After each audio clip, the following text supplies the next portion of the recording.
Hi, நம்ம இன்னைக்கு என்ன பார்க்க போறோம்னா இட்லியை வச்சு பர்கர் எப்படி செய்யறதுன்றதை பார்க்க போறோம். வாங்க பார்க்கலாம். இது ஃபர்ஸ்ட் நான் வந்து ஆல்ரெடி வந்து தட்டு இட்லி வீட்லயே செஞ்சு வச்சிருக்கேன்.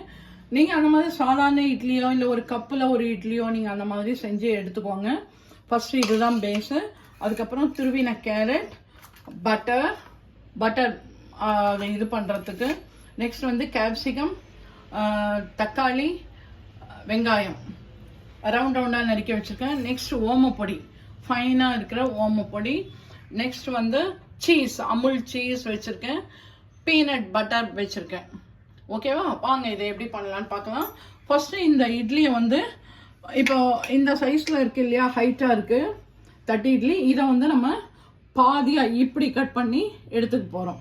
எடுத்துட்டு ரெண்டுத்தையுமே இங்கே கடாய் ஆல்ரெடி சூடு பண்ணி வச்சுருக்கேன். இதில் பட்டர் போட்டு ரெண்டுத்தையுமே வந்து 2 பீசஸுமே போட்டு நல்லா டோஸ்ட் பண்ணி நம்ம எடுத்துட்டு அதுக்கப்புறம் மீதி எல்லாத்தையும் அப்ளை பண்ணிட்டோம்னா தட்டு இட்லி பர்கர் நம்மளுக்கு தயாராகிடும். வாங்க பார்க்கலாம். ஃபர்ஸ்ட் இதை நம்ம கட் பண்ணிக்கலாம். இது இருக்கு இல்லையா, இது இருக்கிறத கொஞ்சமாக இப்படியே கத்தியை வச்சு நீங்கள் குட்டியாக வீட்டில் இட்லி பண்ணுறதா இருந்தாலும் பரவாயில்ல. இப்படி கையை வச்சு கேக்கெல்லாம் நீங்கள் பண்ணும்போது ரொட்டேட் பண்ணி பண்ணுவீங்க இல்லையா, அதே தான். இட்லியை வந்து 2 பீசஸ் அதை பார்த்தீங்களா கட் பண்ணி வச்சுருக்கேன். இப்போ இந்த பீசஸை வந்து தோசைக்கல்ல நான் பட்டர் போட்டு வச்சுருக்கேன். பட்டர் மெல்ட் ஆயாச்சு.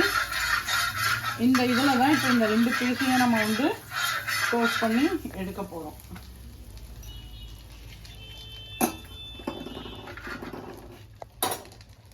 நெக்ஸ்ட் இந்த பேஸ் ரெண்டுத்தையுமே இப்போ வந்து நம்ம பட்டர்லேயே டோஸ்ட் பண்ணி எடுக்க போகிறோம். வேணும்னா நீங்கள் எள்ளு போட்டுக்கலாம். இந்த பட்டர் பொரியும் போதே மெல்ட் ஆகும் போதே நீங்கள் வந்து இதை எள்ளு போட்டுட்டு வெள்ளை எள் அந்த மாதிரி போட்டுட்டு இதை நம்ம திருப்பி போட்டோம்னா இதில் இதுவாகிடும். இதை பாருங்கள், இதே மாதிரி இட்லியை இப்படி 2 பக்கமும் லைட்டாக திருப்பி போட்டு இந்த பட்டர்லேயே அது வந்து நல்ல கலர் வந்துடும். இதை பார்த்தீங்களா வருதா? சிம்பிள், ஈஸியாக குழந்தைங்களுக்கு வீட்லேயே நம்ம இட்லி பர்கர் செஞ்சு கொடுத்துடலாம். இன்றைக்கி நாம் பண்ணுறது தட்டு இட்லி பர்கர். இப்போ இந்த இட்லியை நம்ம டோஸ்ட் பண்ணி எடுத்தோம் இல்லையா, அதை நம்ம இப்போ இந்த தட்டில் ப்ளேஸ் பண்ணிக்கலாம். இது அப்படியே இருக்கட்டும். அதுக்குள்ளே நம்ம இதை வந்து டெக்கரேஷன் பண்ணிடலாம். இதில் என்னென்ன பண்ணணுமோ அதை எல்லாத்தையும் பண்ணிடலாம். இது அப்படியே இருக்கட்டும். தட்டு இட்லி நம்ம பட்டரில் போட்டு எடுத்தோம் இல்லையா, இப்போ ஃபஸ்ட்டு நம்ம என்ன பண்ண போகிறோம் அப்படின்னா பீனட் பட்டர் இருக்கு இல்லையா, அதை வந்து இதில் வந்து போட்டுறோம்.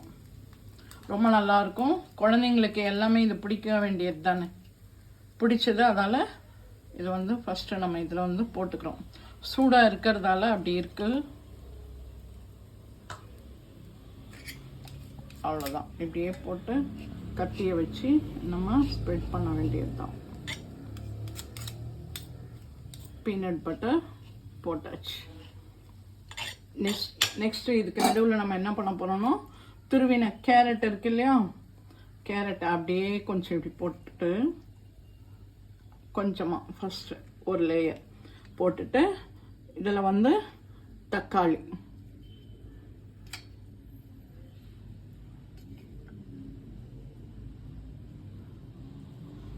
போட்டுடுறோம். போட்டுட்டு அகைன் இன்னும் கொஞ்சம் கேரட், ஒரே ஒரு கேரட் தான் நான் இன்னைக்கு போட்டிருக்கேன், சின்ன கேரட். அதுக்கப்புறம் குடமிளகா, இந்த மாதிரி சைஸில் குடமிளகா நறுக்கி வச்சுக்கோங்க. அதுக்கப்புறம் ஓமப்பொடி இருக்கு இல்லையா, ஓமப்பொடி போட்டுக்கோங்க. ஈஸி, குழந்தைங்களுக்கு ஈஸியாக நம்ம செஞ்சு கொடுத்துடலாம். நம்ம காலையில் இட்லி வைக்கும் போதே கூட இட்லி செஞ்சு எடுத்து வச்சிடலாம். நெக்ஸ்ட் இதில் வந்து சீஸ் நான் இன்னைக்கு அமுல் சீஸ் தான் போட்டிருக்கேன். உங்ககிட்ட என்ன இருக்கோ அதை போட்டுக்கோங்க.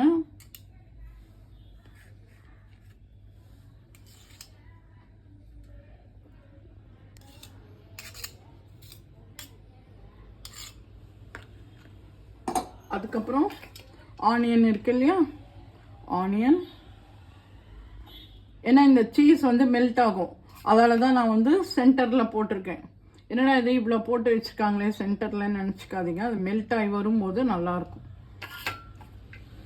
அவ்வளோதான். இந்த மாதிரி குட்டி குட்டியாக ரவுண்டாக நறுக்கி வச்ச ஆனியனை நம்ம வச்சிடுறோம். பர்கருக்கு எல்லாம் தயாராயாச்சு. அவ்வளோதான். இந்த லாஸ்ட்டாக வந்து நம்ம வச்சுருக்கோம் இல்லையா, இந்த மேல் பீஸை எடுத்து அப்படியே இப்படி வந்து சென்டரில் வைக்கிறோம். வச்சு ஒரு அழுத்தம் கொடுங்க. கொடுத்துட்டு திருப்பியும் அகைன் வந்து பட்டர் கொஞ்சம் போட்டுக்கோங்க. ஸ்டவ்வை பற்ற வச்சுட்டு பட்டர் கொஞ்சம் போட்டுக்கோங்க.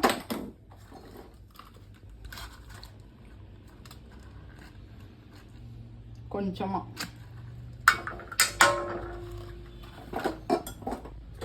அவ்வளோதான். மெல்ட் ஆகட்டும். 2 செகண்ட் தான் ஆகும்.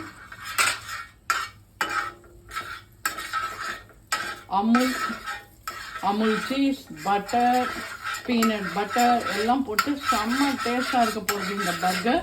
இதே மாதிரி நீங்களும் உங்கள் குழந்தைங்களுக்கு செஞ்சு கொடுக்கலாம். இதை நம்ம அப்படியே சென்டரில் இப்படி வைக்க போகிறோம். அவ்வளோதான். கொஞ்ச நேரம் ஆகட்டும். ஆனோன்னு அப்படியே நம்ம தட்டுக்கு ட்ரான்ஸ்ஃபர் பண்ணிடலாம். சூப்பரான தட்டு இட்லி பர்கர் தயார். இதே மாதிரி நீங்களும் உங்கள் வீட்டில் குழந்தைங்களுக்கெல்லாம் செஞ்சு கொடுங்க. பர்கர் வந்து வீட்லேயே இம்மீடியட்டாக பண்ணிடலாம். ரொம்ப நல்லாயிருக்கும், டேஸ்டியாக இருக்கும். இதில் குழந்தைங்களுக்கு பிடிக்கிற இன்க்ரீடியன்ட்ஸ் என்னென்ன வேணுமோ அதை நீங்கள் ஆட் பண்ணிக்கலாம். எப்போவுமே நான் வீட்டில் இருக்கிற பொருளை வச்சு பண்ணுவேன், அதால் இதை நான் இந்த மாதிரி பண்ணியிருக்கேன். நீங்களும் செஞ்சு பாருங்கள். இதே மாதிரி ஒரு நல்ல வீடியோவோட அடுத்த vlogல உங்களை சந்திக்கிறேன். பாய், டேக் கேர்.